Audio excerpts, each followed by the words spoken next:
في جنة عالية لا تسمع فيها لاغية فيها عين جارية فيها سرر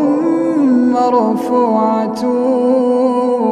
وأكواب موضوعة ونمارق مصفوفة وزرابي مبثوثة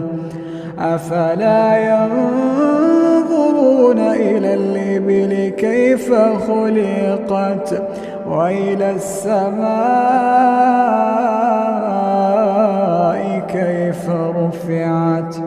وإلى الجبال كيف نصبت وإلى الأرض كيف سطحت فذكر